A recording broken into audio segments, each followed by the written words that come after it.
rekan-rekan media, perlu kami sampaikan terkait soal upaya-upaya dan tindakan yang dilakukan oleh penyidik dalam perkara dugaan tindak pidana korupsi tata kelola minyak mentah dan produk kilang pada PT Pertamina Persero Subholding dan KKKS tahun 2018-2023, khusus terkait dengan penggeledahan adalah sebagai berikut.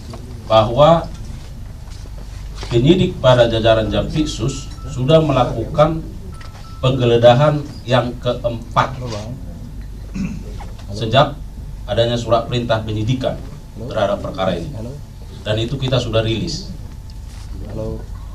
Penggeledahan yang ketiga itu dilakukan tadi malam di 7 tempat berbeda, yaitu rumah masing-masing dari para tersangka. Ya. Jadi ada yang di Taman Bintaro, ada yang di ruangan kantor di Kecamatan Gambir, ada yang di rumah di Kecamatan Pondok Aren, ada yang di daerah Cimanggis, ada yang di rumah dinas di Cilandak, ada rumah yang di Kebayoran Lama, dan ada rumah yang di Kelurahan Cipete Selatan. Apa yang didapat dari penggeledahan kemarin semalam, ya, antara lain adalah tentu penyidik menemukan berbagai dokumen dan barang bukti elektronik berupa handphone dan laptop. Sama halnya seperti penggeledahan yang dilakukan sebelum penggeledahan yang ketiga ini. Secara substansi tentu kami belum bisa sampaikan karena itu akan dipelajari, didalami, dikaji oleh penyidik setelah data-data yang ada di dalamnya akan dibuka. Nah, tentu dokumen juga ini akan dipelajari karena dokumen terkait dengan berbagai regulasi dan barangkali ada suratan-suratan kebijakan di sana. Nah, ini juga akan dipelajari secara seksama oleh penyidik. Namun selain itu, semalam juga penyidik menemukan uang 20 lembar mata uang pecahan $1.000 Singapura, kemudian ada 200 lembar mata uang pecahan $100 Amerika, dan 4.000 lembar mata uang pecahan Rp100.000 dengan total 400 juta rupiah.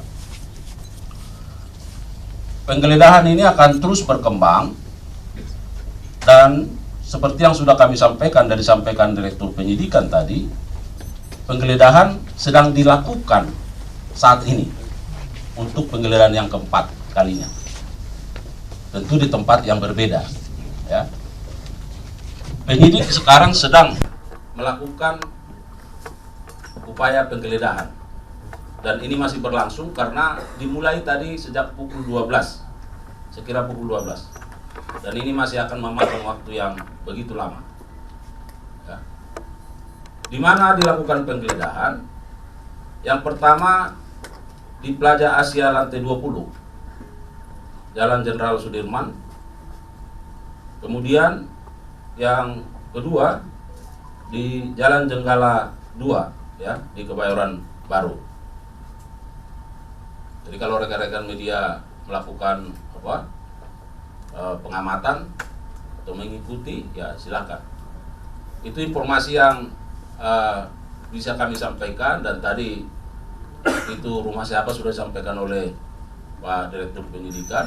Nah, kita harapkan dengan upaya tindakan penggeledahan ini akan semakin membuat terang, membuka tabir tindak pidana ini dan membuat semakin terang, jelas, dan kita harapkan prosesnya akan terus berkembang.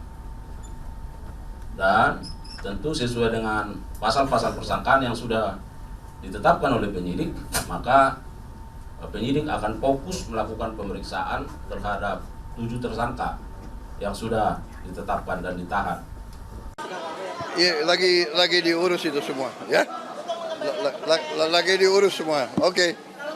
Kita bersihkan, kita tegakkan, kita akan pokoknya membela kepentingan rakyat. Hari ini kita lihat ya peluncuran bank emas pertama dalam sejarah Indonesia. Oke?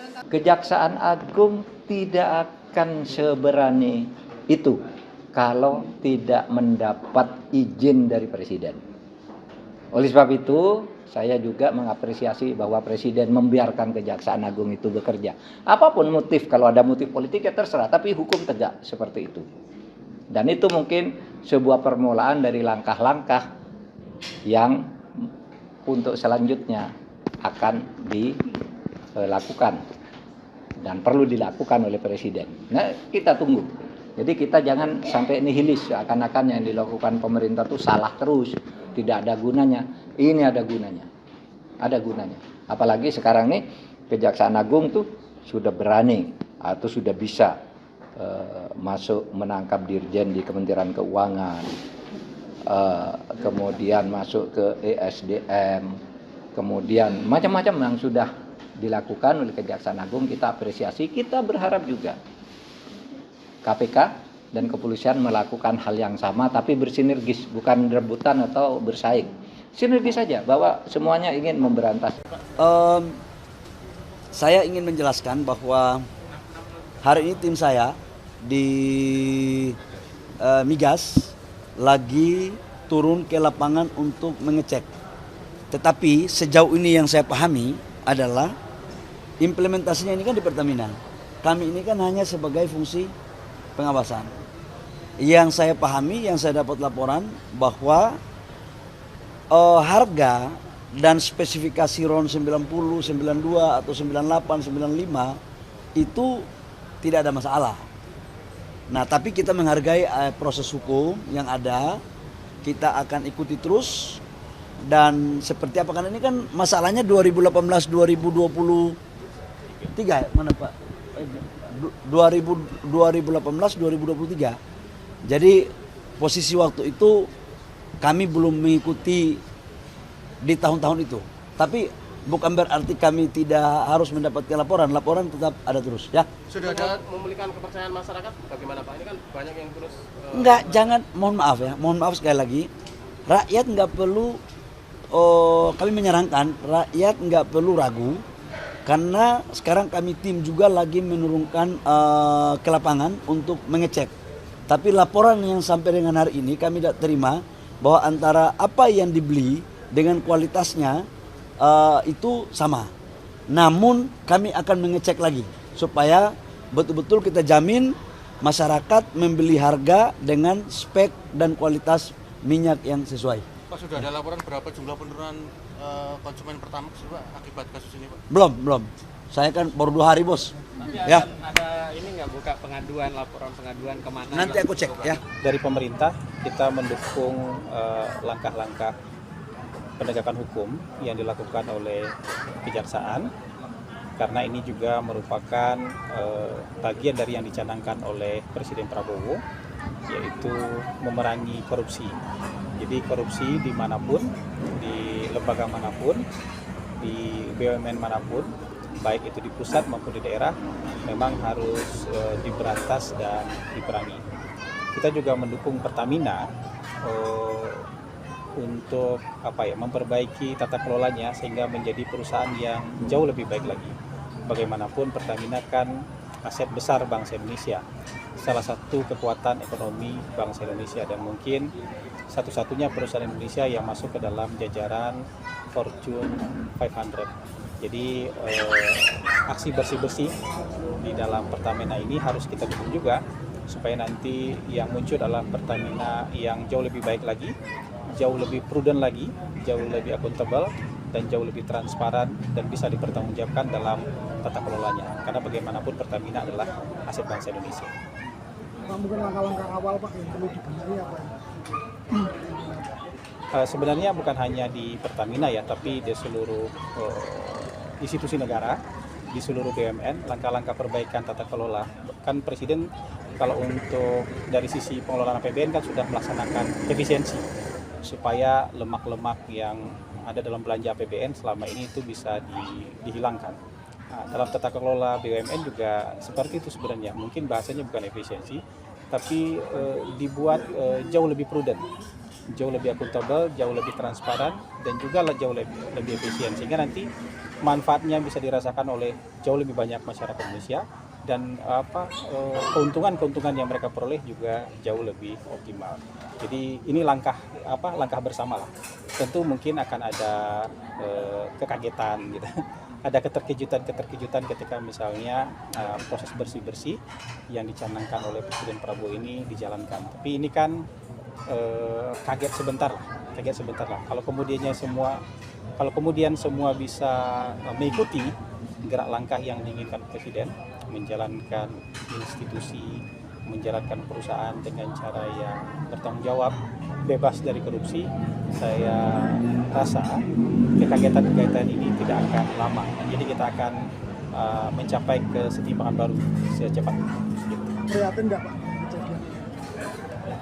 Ya kita serahkan saja ya kasus hukum ini kepada penegak hukum tanpa ada intervensi dari sana sini, dan kita yakin, kita percayakan penegakan hukum ini akan berlangsung jujur, adil, dan fair ya. Dan kemudian kita juga mendukung Pertamina sebagai aset bangsa kemudian bisa jauh lebih baik lagi.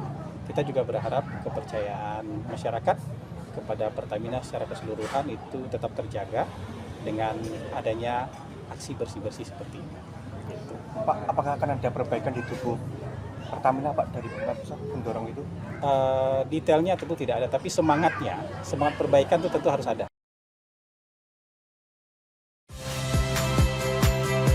Saya Friska Clarissa. Saksikan program-program Kompas TV melalui siaran digital, pay TV, dan media streaming lainnya. Kompas TV, independen, terpercaya.